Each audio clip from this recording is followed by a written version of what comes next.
that not necessarily are ours. They may be from our parents or religion or school or whatever, and they don't necessarily serve.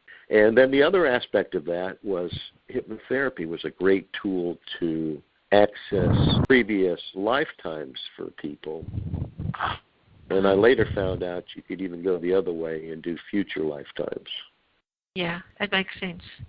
So we know that there's no such thing as past, future, and there's no time. And we know that, in fact, everything happens. Okay, now this is a complicated one. It can be. So let's try and make it as simple as possible.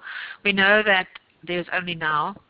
We also know that we have created a belief system which works for us, which actually measures change to a certain extent, without which we would not have been able to measure it, which is called time. And time has a past, time has a now, and time has a future.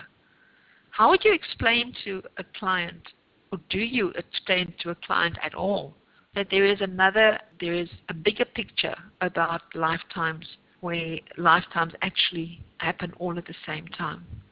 Well, how useful do you find that information, or do you find it confuses people too much? Do you find it something that they only need to know later on? Because knowing that you had past lives very often is the next big step for most people. They go, oh, reincarnation, wow, And as a hypnotist, hypnotherapist, and also as someone who understands these things, how far do you take this information that you have? First of all, I agree with you 100% about there's no such thing as time. It's a construct that's very convenient for us to measure beginnings and endings and journeys while we're in physical reality. With that said, what do I tell a client, or how much information do I give a client concerning that? Really depends on how much I feel that they can absorb from it. I mean, is it going to be something that will be of service to them to know that, or does it really matter?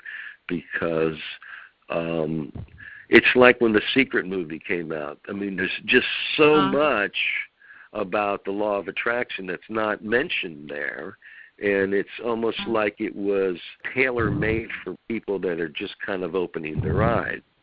So when somebody comes to me and wants to explore which is really what it was for, wasn't it? It was to attract people, the initial attraction, yeah. Right, and I think when people come to me that kind of want to explore past lives, if you tell them something like it's all happening right now and you're living those past lives right now, that's just going to blow their minds. I feel like it's too much information. It kind of distracts from any benefits you would get from the past lives. Okay, so you take a step with your clients. You take them through what they can handle up to, and you give them the other stuff later on. Yeah. Right. It really depends on why they're coming. If they're just kind of curious and they want to kind of explore it, or are they coming for a certain reason, and the past life is kind of pointing to the present life as far as the connection. In other words, something happening in that past life that is affecting the present life. And I'm using the terms past and present, just for discussion here, because what I've found is that any healing that is done in the present also heals the past, because it's all happening now. Yeah. Yeah, that's amazing.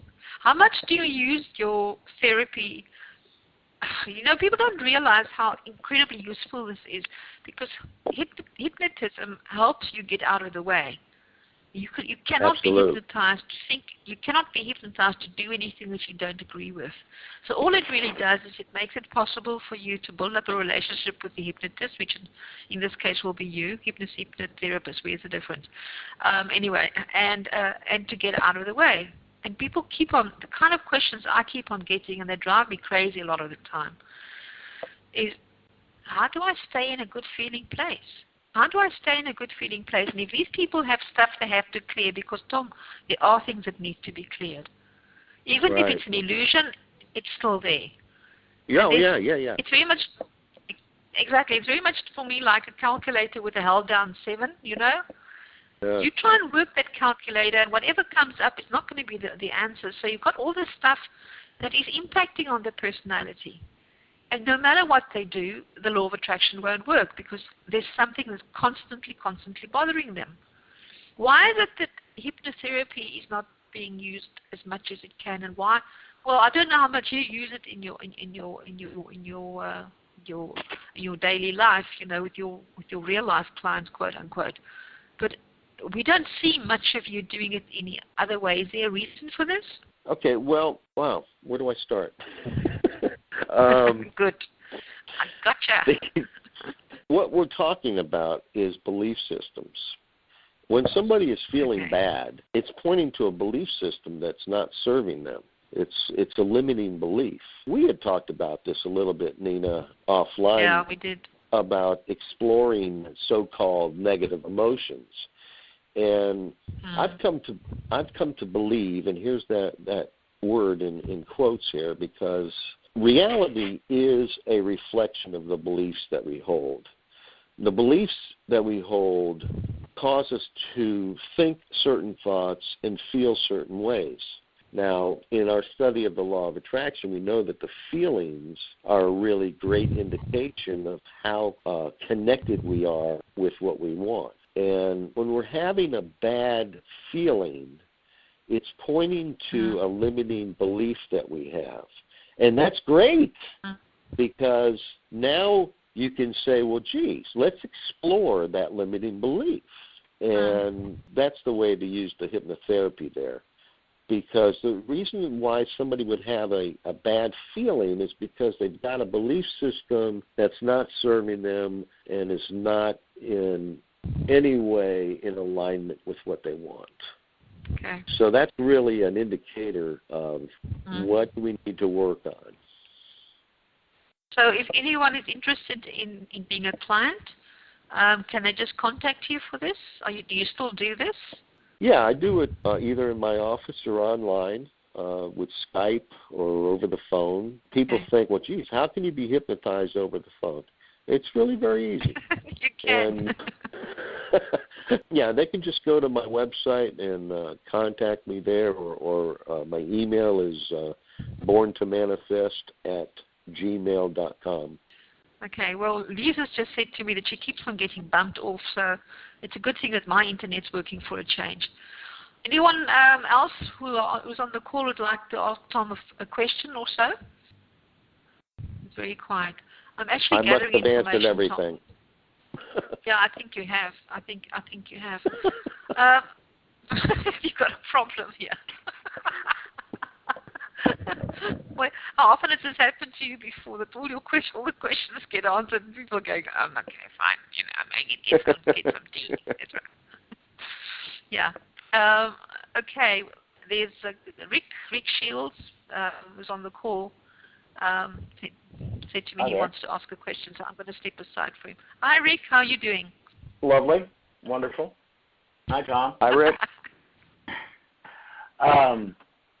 I've got a question. I worked for almost a year with a hypnotherapist here in Houston, and found it to be really useful and to some extent nothing like I thought it would be. I don't remember clucking like a chicken or quacking like a duck ever.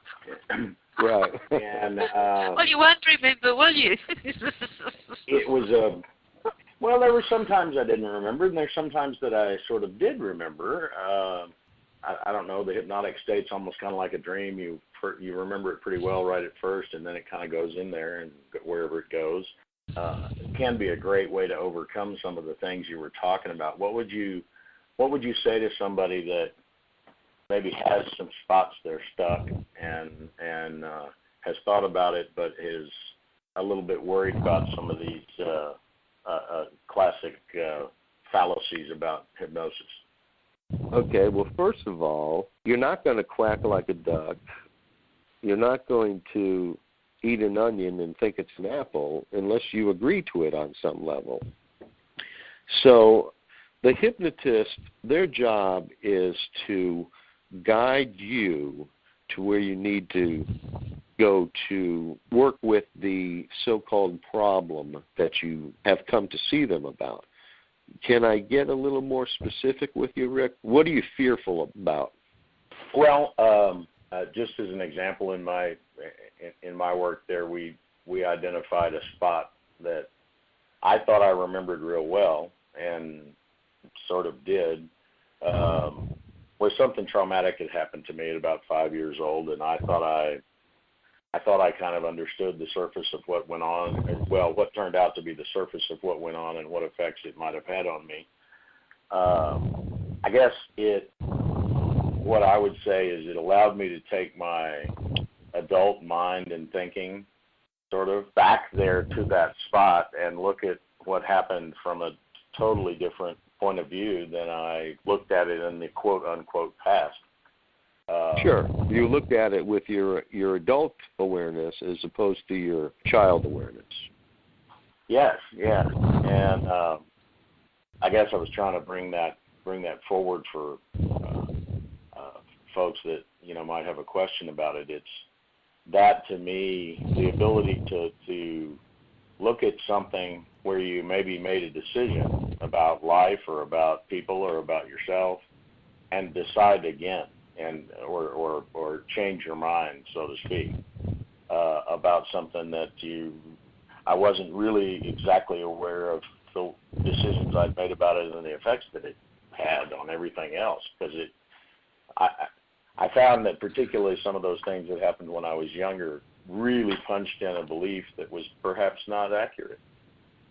Yeah. And here we're talking about healing the past, because right. You were able to visit that child and look at the situation with your adult eyes and understand it from that perspective. So just that alone changes the past. It changes the child in the past. Now, as far as bringing that forward to where it serves you in your present focus, I don't know if the hypnotist took you that far. Yes, it was. In fact, that one in particular was the only description I could have for what we went through that day, and actually a couple of different days in his office, as being a very moving spiritual experience. And I guess I had never seen hypnosis prior to that as maybe a spiritual tool. Hypnosis to me was something that if you had trouble sleeping, or if you wanted to quit smoking or lose weight, or remember details of some incident because you needed a license plate number, and perhaps it can be effective for some of those things, but it can be a really I found it to have in the hands of a good therapist that you've got a good relationship with, to be a real accelerator and a real I'm not exactly sure how I would have approached that situation if I had tried to think about it myself without that sort of different viewpoint where you and again an expert like yourself to sort of help guide you around as this thing comes up. Well, what's that all about? I guess I don't know. Right. Well, but to sort of try to give an example of folks that because I wound up experiencing after a while in this where we were. Little kid me ran over and leapt into my arms and hugged me and dissolved into my chest. Right. And was like there was a missing piece that I picked back up. And I know that's all metaphor and symbolism, just like reality reflection, but it worked wonders for me. And so anybody listening's got something stuck in their craw and doesn't know what it might be, hypnosis can be a wonderful tool to help you find that. Now, the thing that's really cool about that, Rick, is from a law of attraction standpoint, and what I said earlier about there's no coincidences, you either consciously or unconsciously, you sent out an intention that you wanted to come to terms with this somehow. And that's why you were drawn to this particular situation. And so it's all good. It's great.